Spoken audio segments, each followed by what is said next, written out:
Earl was first away. Bob Earl was first away in the yellow car, and in fact, Jeff Lees could not get away. He's in third place, Jeff Lees. Car number 1 is in third place. And there's a spin. Number 72, that is number John David Briggs. Number 72, John Briggs, has spun it going into that corner, and another car's come off and actually hit the guardrail. Nakajima, number 18. He's out of the race, there's no doubt about it. 11, I think it is. It's Hasami's car. Oh, no, no, Hasami is still in. That's good. Sorry for whoever went out, but nevertheless, Hasami is a great contender for this race. That's number 6 gone through, number 5 in second place, number 1 in third place. That's Bob Earl first, Hoshina second, Jeff Lees third. We'll sort ourselves out now. They're pulling away from the next cars, and Lees is pulling out of the...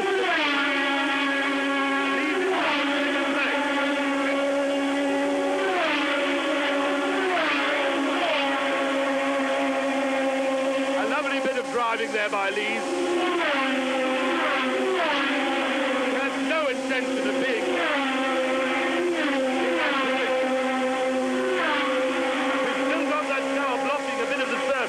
A bit of the circuit. They've got it across the guardrail. The flag marshal doing his job perfectly, giving everybody plenty of warning.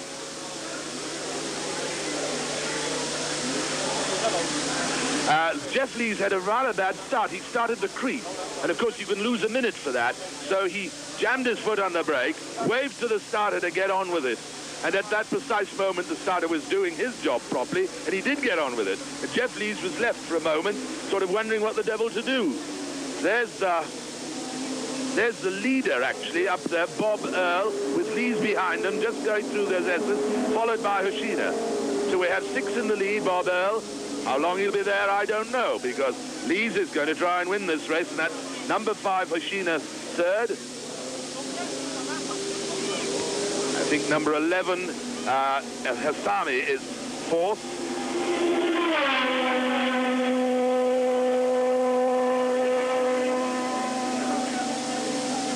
Number 18 is in the pit. Number 18 is Nakajima in the pit. Sorry, not in the pits, I beg your pardon. Looks just like it. That's the one that clobbered the side. Nakajima, number 18, out. And over to the leader, number 6, as they go through Fisherman's with Jeff Lees pouring it on, letting it go very, very wide there. Behind him is Hoshina. And then Hasami. Lees is not going to let this position... Oh, he's gone straight on. Lees couldn't get round. He went straight on into fencing. He's out of the car. Jolly good. He's able to get out of the car. The marshals are getting round there as quickly as they can.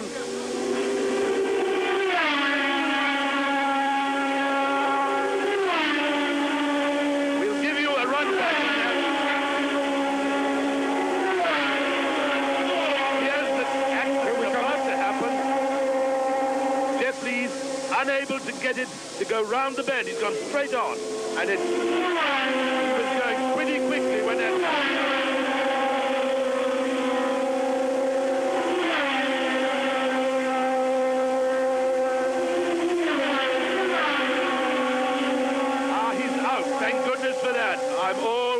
Very unhappy when I see a driver unable to get out of a car, because the one thing that I've always seen is a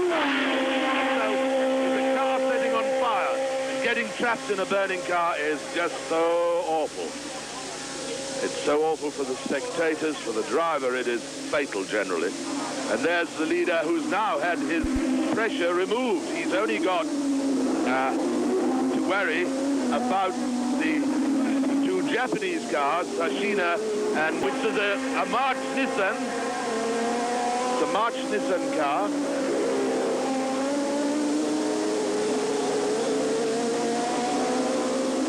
Here.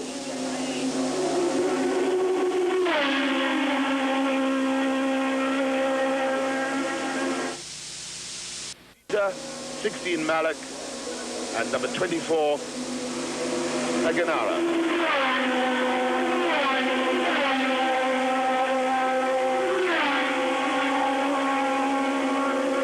The leader is your picture now, number 6, Bob Earl, from the States. For those of you who may have just switched on, I have to tell you that Jeff Lees is out. He shunted the bank at our bend, went straight into the barrier. He's all right, he's perfectly all right. He's out of the car.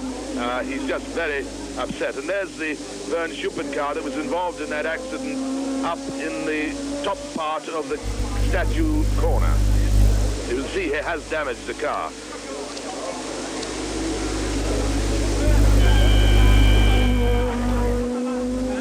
And the car is obviously not handling at all well because his spoiler is now out of balance.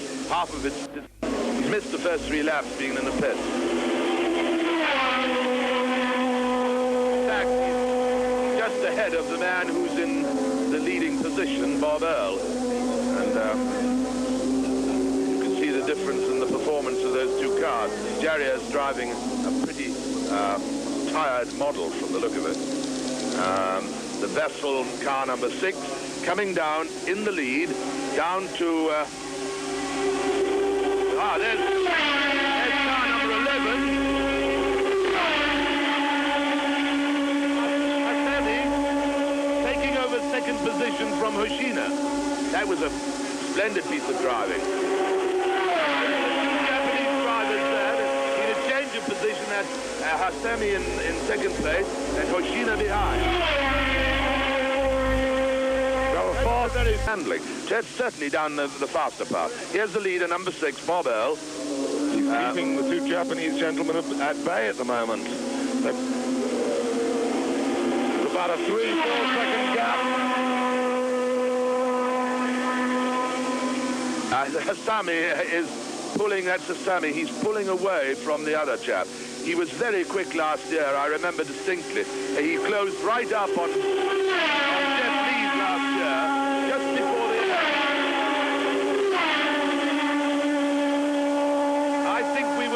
A motor race here before the afternoon is out, in the sense that number 11, Hami, is going to do his utmost to catch up with Bob Earl. And as soon as they get in contention... Now, there is the leaderboard. We will leave you in a moment, but the leaderboard is 6:11.5. 15-16, and when you come back we'll see what effect is Malik, car number 16, and Aguinara in car number 24. And as we say that, over at the back there's a leader passing. I think it's car number 99 he's just passed. It's Vern Schuppen's damaged car, and there behind Schuppen is the car of Hami, who is doing its utmost to catch Shimitsu's car, Japanese entrant, a March Nissan. Horrid colour, though. There's the leader, Bob Earl. He's very conscious now that he's got a race on his hands, because his pit crew will be telling him, timing boys, will be, in fact, measuring that gap, and there is no doubt in my mind that that gap is getting less. Peter will try and pick it up here, but I think this is going to turn into the main part of the race to watch, which is always the best thing when you see somebody in the lead. So Albert wants to get past. Here we go back to the leaders. The gap does seem to be getting closer and closer. As you said, George, Earl will know exactly what the time difference is. Every lap he comes past, his pit crew will be handing him the figures out on a board. So he knows. And he's coming down at this moment to that point where he will be able to see his board. There, he'll know. In fact, there's no doubt that Earl is being caught.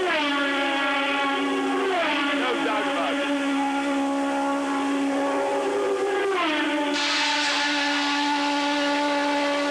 Stuffed one in the bank, and now that's interesting.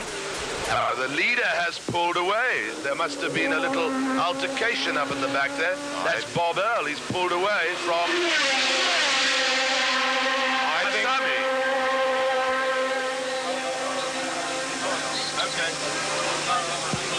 there's the leader coming down. We'll break in a moment and come back and see where we are.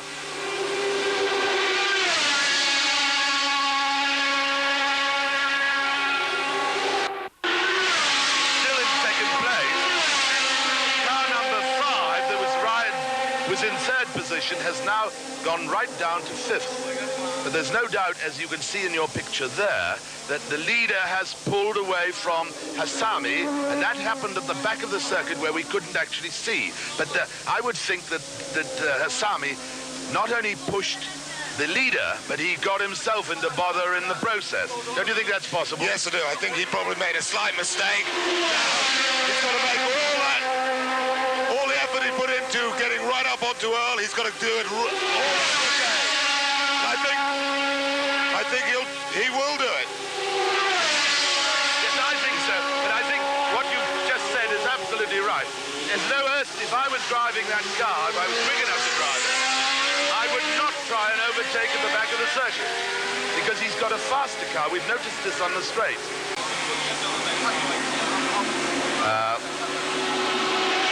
There's the leader in our picture.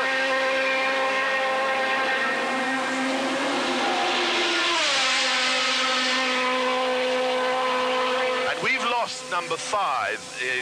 In the commentary point here, we've got a lot of very excellent timekeepers and watchers and what have you, and we've lost number 5 from our lap chart.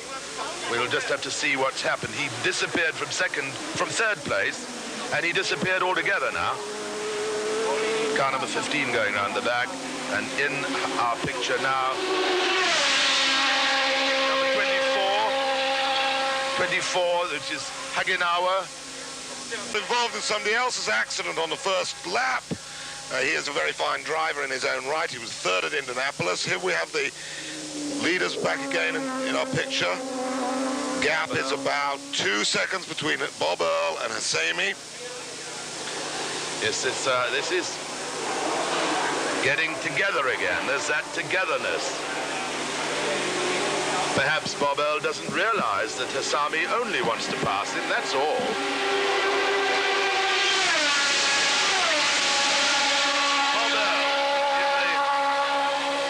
The difference of now 1.8 seconds. Oh yes, this is it's hotting up, and I think we're on what lap? We're on the 17th lap. We're on the 18th lap now. They're both on the 18th lap. So there's still 15 laps to go. A lot can happen in 15 laps. And as Peter was saying about Vern Schuppen, he could very easily get onto the board because the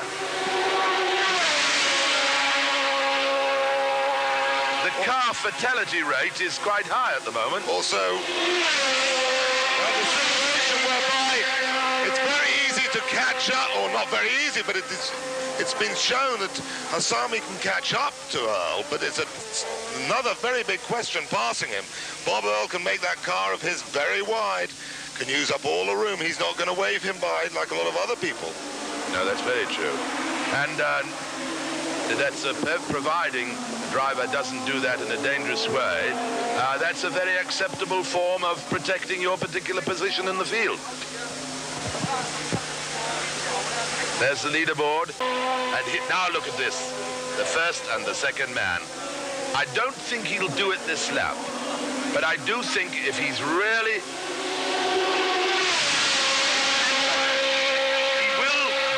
He will do the job next lap round. Oh, he's getting a little wild there. He got it out of shape for a moment.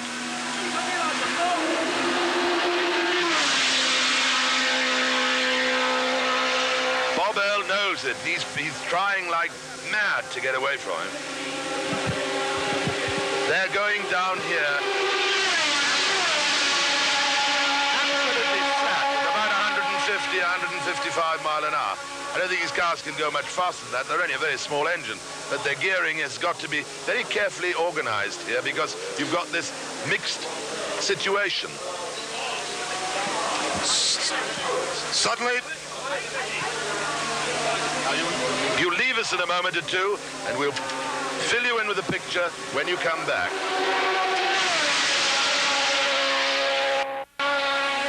And as you left us for that break, the unfortunate happened.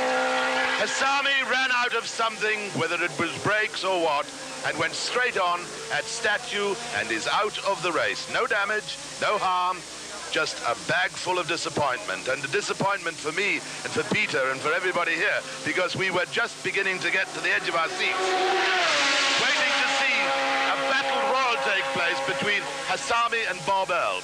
It was not to be. Hami did everything he possibly could. He probably left his braking to the last moment. He probably over-revved it. But something happened and the car is hors de combat. It is finito. And the scoreboard reads like this. The lap chart reads in the lead, Bob Earl. In the Toyota. Second place, Fujita in the March Toyota. Third, young Malik. There's the unhappy Hami. Unhappy man. A very nice driver, very fine driver. But I'll go back to the board. In third place, they've got, in third place they're Hami, but I hasten to tell you that was him you saw sitting by the side of the road. So as far as we're concerned, 16 is in third place. In fourth place, and this is the turn-up, the very thing that Peter was talking about earlier, Albert Boone in 4th place. And then John Sheldon in car number 12 in 5th place. And Vern Schuppen, precisely what Peter said earlier. Vern Schuppen, if he keeps it on the island and goes on and on and on, he's going to get somewhere. And he is in 6th place. You saw that coming, didn't you? I didn't want to see Hami go, but it's last two races have shown a tremendous amount of attrition on this track. It's a very demanding track on the car and driver. Breakages by the driver over-revving, breakages of the suspension, breakages of the concentration, clipping a curb. 7 or 8 cars in the race, but we've still got about another 12 laps to go, and there's possibilities that Bob Earl can have problems. Yeah, well, there you are. That's the position at the 21st lap. Bob Earl is on, and that's the position that we see that there could be other things. Been eased for Bob Earl. He's done the sensible thing, as you see him in our picture at the moment. He's dropped his tyres by 2 or 3 seconds. He hasn't dropped them too much. He's got to keep his concentration. He's got to realise that Fujita and Malik are still on the same lap as him, and they're still going as hard as they can. But he's just giving himself a little bit of a breather. Yeah. He's giving the car a breather himself, just in case he's got to put an effort in later in the race. And there's a second. A third of a lap behind the leader. There's the leader going through. Notice, I beg your pardon, that's Schuppen's car. The leader is somewhere just behind Schuppen, actually. Yeah.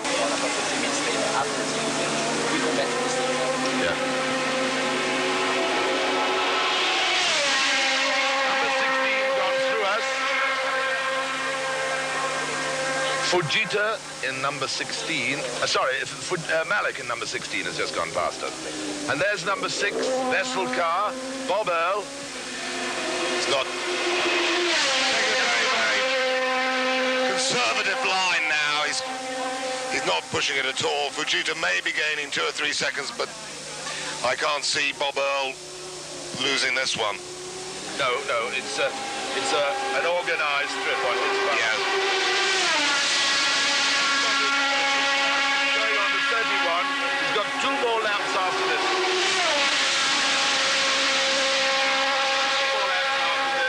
I don't think that car behind him is Fujita. In fact, I'm pretty sure it isn't.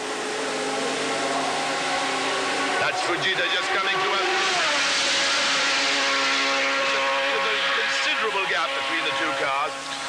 And Fujita's also driven quite a sensible race. Malik's car is 1 lap ahead of the pink car anyway. And here's the leader. There's the leader. After a very fine race, he's done a great job. He put up solid attacks from a Hashima. And, sorry, I should have said Hisami. And he beat them off, and he's stuck at his job, and he's coming down now for the checkered flag. There